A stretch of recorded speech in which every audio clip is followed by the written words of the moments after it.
It said the documentarians have not spoken positively about Williams' guardianship. There's a bill in the New York legislature right now that's designed to curb guardian abuse and prevent guardians from restricting access to family members. That's what the executive producer Mark Ford told Mm-hmm. Vulture in February 2024. I'm not sure where that bill stands, but this is a perfect illustration Mm-hmm. of a family that wants to be in touch, wants to be involved, but for whatever reason can't.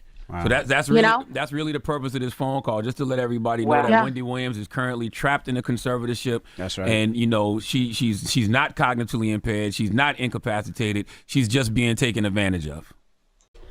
so that was the interview. That was rough for me to listen to. It really just sounds like abuse. It sounds like abuse, 100%. Is she herself that we know on daytime television? No, but she's still there, and she still has a family that loves her, and they are concerned about her, and she should have the freedom to go see them, or they can come see her. Her being in a facility isn't the problem. How she's treated in the facility is a problem. How her guest is treated is the problem. If she can go somewhere is a problem. It just seems like Sabrina doesn't want to put the work in to actually be a guardian. It's whatever she wants. The guardian is getting paid to do this, not by Wendy, but that's her job. So if she wants to go travel to Florida, Sabrina, get off your ass and take her to Florida. Now the whole medicine thing, I ain't gonna lie, it's giving me creepy vibes because what do you mean you're taking 7 different medications and you don't know what it's for? I don't know if y'all caught that, but she said that Sabrina told her, "Oh, this medicine for your thyroid is good, and you don't need to see that doctor that you were seeing. You don't need to see him anymore." I'm sorry. I know many people, like myself, we keep the same doctors for years. When you have a good doctor, you keep that doctor. Why can't she see the doctor? It's like they don't want her to see a doctor. They don't want her to go nowhere. They don't want her to speak to anyone. All of those, just like her niece Alex said, they do raise a red flag for all of those situations. Um, the main thing being when Charlamagne said that Wendy's attorney had gifted the judge for assigning her to Wendy's case. That's a real big side eye.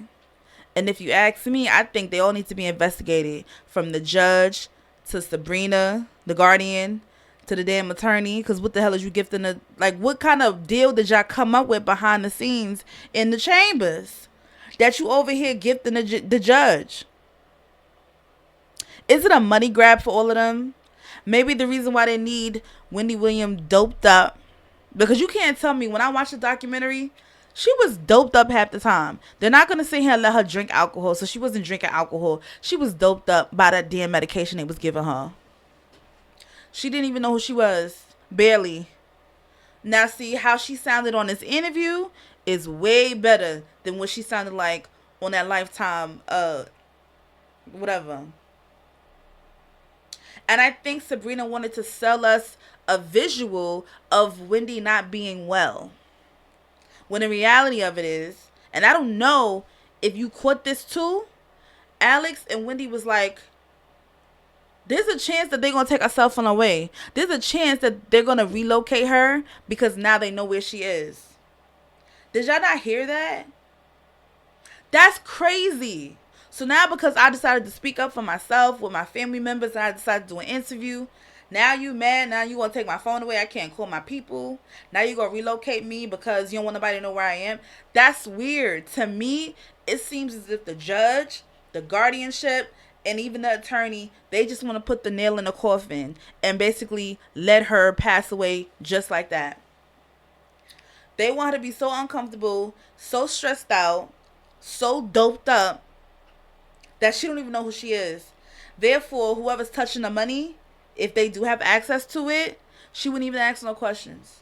They need her to be sicker than what she really is. And don't get me wrong, I think she is still sick. I don't think it's advanced the way they made it seem like. No, I don't think it's that bad.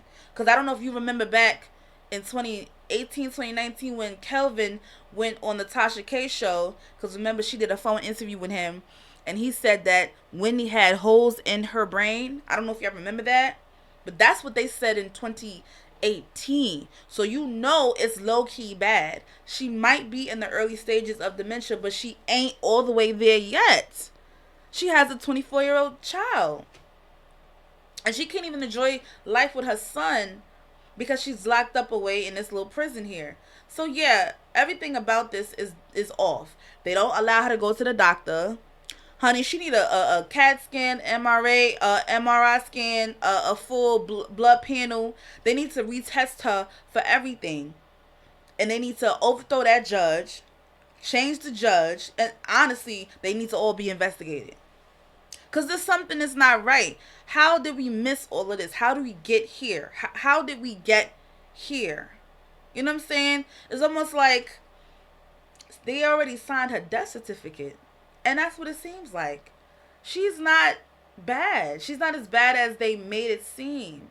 And that's how you know that the media just has so much influence that whatever they tell us, we believe. So now that we see, and this is why we need TikTok. This is why we need platforms like the Breakfast Club.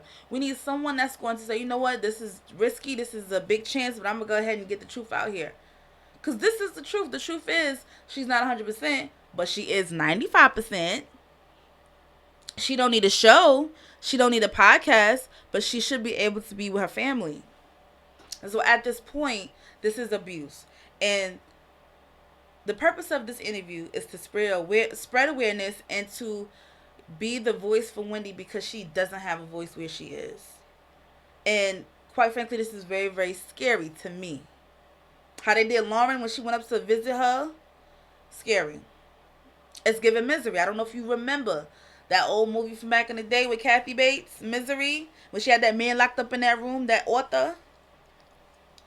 Yeah, this is pretty much what it's giving. Prayers to Wendy. I hope it doesn't stay like this for long. I really hope that they change over the guardianship to someone who is literally unbiased and treats Wendy like she's a human being. She couldn't even go walk in Central Park if she wanted to. She wanted to take a walk in Central Park. She couldn't do it. They would tell her, the girls telling her no about everything. If she wanted to go get a cup of coffee, they wouldn't allow her to do it. They won't let her do nothing. She couldn't even escape. She just said that you need a key to get on the elevator. And she can stand up for herself and say, listen, this is wrong, because she's only 60 years old. She said it in the interview. She said in that building or that floor where she's at, there's 80 and 90-year-old people who probably don't even, you know what I'm saying? Like, but she know that what they doing is wrong. So, I don't know, y'all. This was very personal for me. I've always loved Wendy Williams. Ask my family. They already know what time it is. I wasn't going to miss this interview for nothing. And these are my thoughts on it. Let's just get the word out, y'all. Tell me what y'all think about this in the comments below. Later.